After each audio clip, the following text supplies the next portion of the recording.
ser a nossa primeira aula e vamos começar por falar sobre o desenvolvimento humano.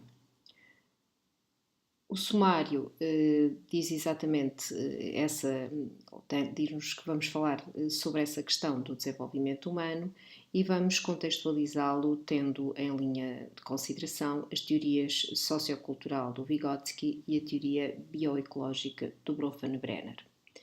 Vamos ficar um pouco com a ideia central, que é um conceito transversal um pouco a estas duas teorias, quer na teoria do Vygotsky, com a zona de desenvolvimento próximo, quer com o conceito de andaime, que também encontramos resultante destas teorias bioecológicas. Percebemos então que o desenvolvimento humano é mediado por um espaço e por um processo relacional que implica o sujeito e os outros, particularmente os que lhe são mais próximos. A isto nós designamos de espaço transitivo ou espaço transacional, é um pouco aí que vamos chegar. Então, o construtivismo social do Vygotsky, a teoria bioecológica do Bronfenbrenner, diz-nos que o desenvolvimento humano é um produto da interação no sentido do outro. Neste contexto, percebemos que o desenvolvimento aparece-nos como um fenómeno social, sendo uma necessidade e uma função essencial. Desenvolvimento implica então uma culturalização e a cultura é um produto social. Os conteúdos da aprendizagem levam ao desenvolvimento, têm de facto uma orientação social, têm uma finalidade social e têm funções sociais. Então, este desenvolvimento é uma construção individual feita a partir de um processo relacional que implica o dentro e o fora do sujeito, ou seja, implica aquilo que é o mundo interno do sujeito e aquilo que é o mundo externo do sujeito, mediado, obviamente, por um conjunto de realidades.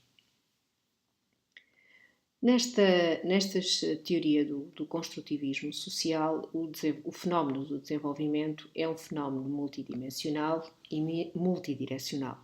Faz-se em diversas dimensões, e aqui estamos a falar de uma dimensão física, de uma dimensão cognitiva e de uma dimensão psicossocial, e faz-se de facto em diversas direções, portanto, abarcando um leque muito vasto de situações que vão potenciar esse mesmo desenvolvimento, estando vinculado, obviamente, a estas questões biológicas e sociais, das quais nós temos que destacar o processo da educação.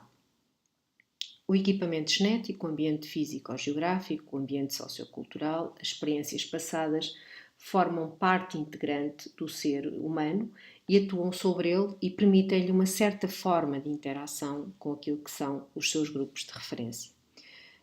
Percebemos logicamente que a educação implica sempre uma culturalização e a cultura é um produto social.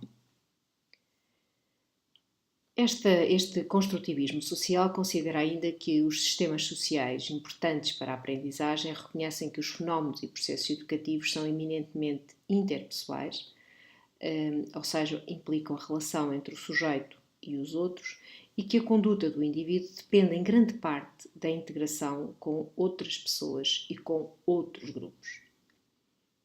Muito em particular, abordamos, como eu já vos expliquei, o modelo ecológico do desenvolvimento humano e a teoria socioconstrutivista do Vygotsky. O modelo teórico de Vygotsky enfatiza o papel das relações sociais que a pessoa mantém com todos aqueles que os rodeiam. Ele diz que, numa fase inicial, estes processos são interpsíquicos, ou seja, a pessoa tem necessidade de partilhar com os outros qualquer coisa que não conhece ou que não domina, sendo depois interiorizados e tornando-se intrapsíquicos, ou seja, fazendo parte do património do próprio indivíduo. O Vygotsky considera que o desenvolvimento é feito por este processo social da educação e que segue o mesmo princípio da aprendizagem, falando então nesta zona de desenvolvimento próximo. O que é esta zona de desenvolvimento próximo?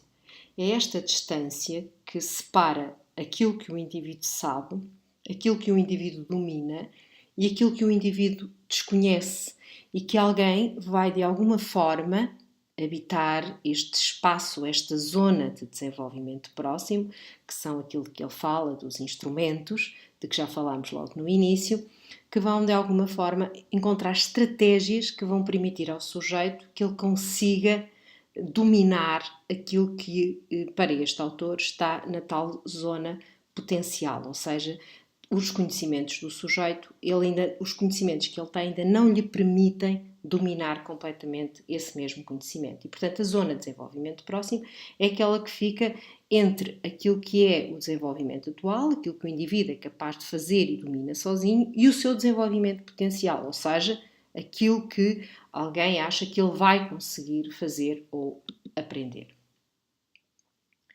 Para este autor, então, as funções psicológicas aparecem em primeiro lugar num patamar interpsíquico e, portanto, implicam a necessidade de um plano social e depois são interiorizadas e passam para um nível intrapsíquico e, portanto, estamos no plano do individual.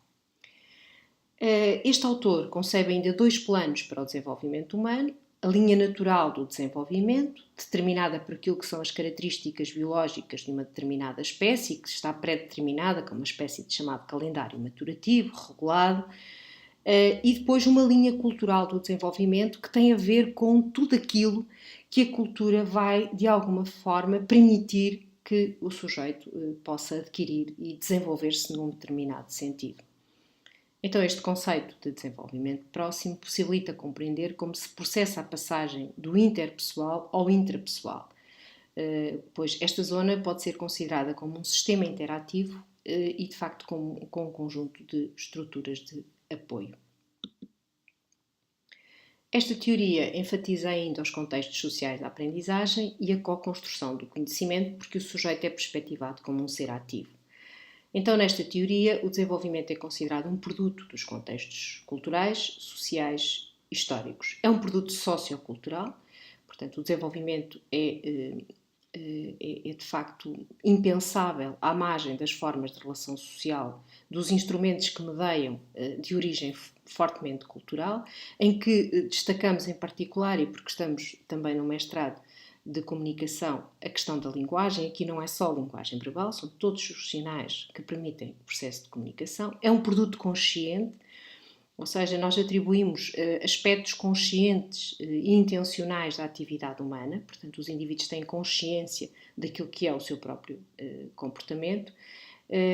Portanto, concebemos, aqui eu tenho a palavra aluno, porque isto é um conceito que é utilizado muito no processo da educação, mas quem diz o aluno diz qualquer tipo de educando, como alguém que se desenvolve graças ao controle que vai exercendo sobre o seu próprio comportamento. É também um produto semiótico e, portanto, aqui voltamos à questão, muito em particular, a estes instrumentos semióticos, do qual voltamos a reiterar a questão da linguagem, e depois é um produto adaptado.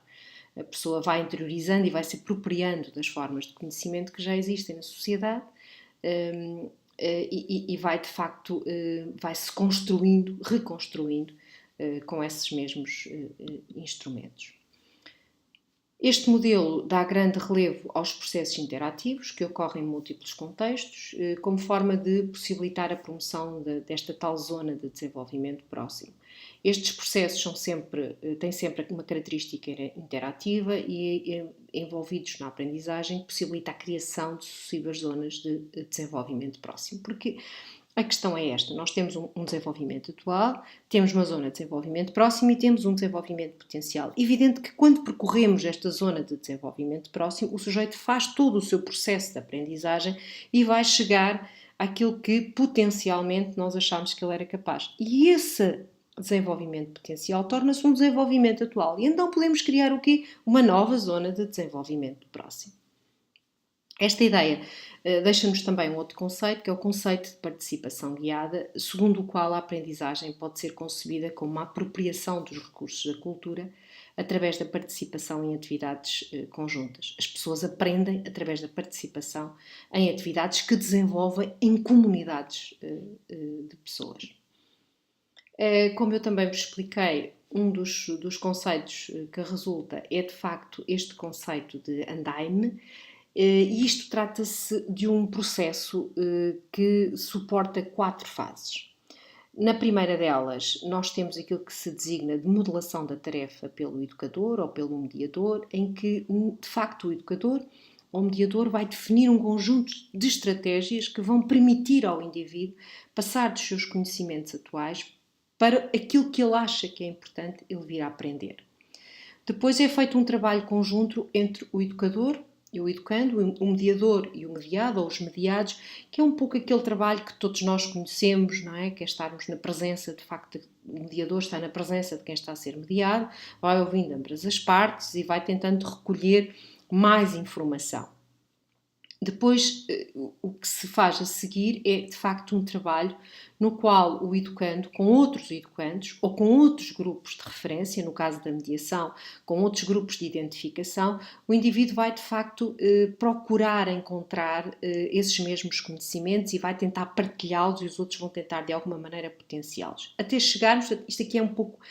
Esta terceira etapa é um pouco a etapa dos pares, é um pouco a ideia de que as pessoas que são nossos pares e, portanto, estão connosco numa determinada ideia, que têm os mesmos valores que nós, as mesmas ideias, os mesmos sentidos, vão-nos ajudar a compreender melhor aquilo que nós temos necessidade de aprender. E depois, até chegarmos àquilo que nós queremos, que é, de facto, o trabalho autónomo, por si próprio ser capaz de conseguir realizar uma determinada tarefa.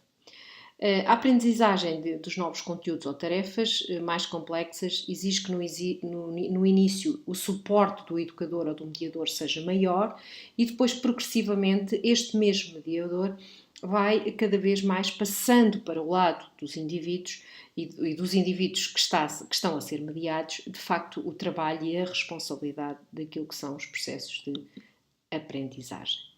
Eu vou interromper aqui esta aula, não vou terminar a aula 1, mas por uma questão de tempo possível para poder lançar na plataforma, fico aqui e lanço já a aula 1, continuação com o mesmo tema, desenvolvimento humano.